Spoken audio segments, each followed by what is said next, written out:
नमस्कार, माझं नाव नामदेव प्रकाश गावडे. मी काही मेहता माध्यमिक शाळेचा विद्यार्थी आहे. मी आता 9वी दरवर्षी आमची शाळा या स्पर्धेत भाग घेते व नवनवीन व अपरिचित किल्ले लोकांपर्यंत पोहोचवण्याचा प्रयत्न करत असतो. यावेळी आम्ही एक किल्ला निवडला आहे, किल्ले सालेर. सालेर किल्ले निवडण्यामागचे सर्वात प्रमुख कारण म्हणजे युनेस्कोच्या जागतिक पातळीवरच्या वारसा स्थळांच्या यादीत ज्या 12 किल्ल्यांचा समावेश झाला होता, त्या 12 किल्ल्यात सालेरचा समावेश आहे. ही आपल्यासाठी खूप अभिमानाची गोष्ट आहे. साल्हेर किल्ल्याला भेट देण्यासाठी सर्वप्रथम आपल्याला साल्हेरवाडी हे गाव गाठावं लागते. साल्हेरवाडीतून जेव्हा आपण आपला ट्रेक सुरू करतो तेव्हा आपल्याला ही मळलेली वाट दिसते. तेव्हा आपण या मळलेल्या वाटेवरतून डोंगराकडे जात राहिलो तर आपल्याला काही कातळात खुललेल्या पायऱ्या दिसतात. या पायऱ्यामधून वर चढून गेल्यावर आपल्याला 3 दरवाजांची मालिका दिसते. की त्यापैकी दुसऱ्या दरवाजाला दोन्ही बाजूला बुरुज आहेत, तर तिसऱ्या दरवाजावर एक शिलालेख कोरलेला आहे.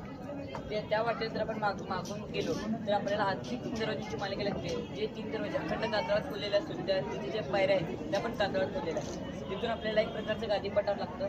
तिथे आपल्याला अनेक घरांची ज्योती व त्यांचे अवशेष पाहायला मिळतात. त्याचबरोबर गंगासागर तलाव या किल्ल्याचं एक आकर्षण बनून राहिलेलं आहे, कारण इथे दर 12 वर्षांनी गंगा प्रकटते अशी लोकांची इच्छा आहे. त्याचमुळे याला गंगासागर तलाव असं म्हणतात.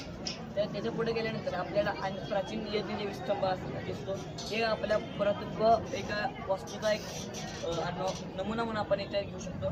त्याचबरोबर तिथे एक विशाल गुहा आहे. त्याच्यावरून आपण जर जाणाऱ्या वाटेवर जर गेलं तर आपण थेट आपल्या किल्ल्याच्या सर्वोच्च बिंदूवर जातो व ते या किल्ल्याचे शिखर असून हा किल्ला सर्वात जास्त उंचीचा असून याची उंची 1567 मीटर आहे. त्याचबरोबर हा किल्ला सर्वोच्च शिखरांमध्ये 2ऱ्या नंबरवर येतो. या किल्ल्याच्या शिखरावर जे 2 खळगे आहेत ते भगवान परशुरामाचे पाय आहेत असे लोकांची श्रद्धा आहे, कारण भगवान परशुरामांनी या शिखरावर पाय रोवून अरबी समुद्राकडे बाण मारला होता व त्यामुळे कोकण किनारपट्टीची निर्मिती झाली अशी लोकांची श्रद्धा आहे व तशा दंतकथा प्रचलित आहेत व त्याचा पौराणिक संदर्भ आपल्याकडे आढळतो.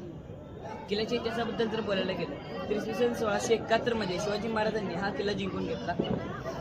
त्यानंतर औरंगजेबाने या किल्ल्याबद्दल हाय केले. त्याने लगेच बहलोल खान, विकलास खान यांना शिवाजी महाराजांचा पाडाव करण्यासाठी पाठवून दिलं.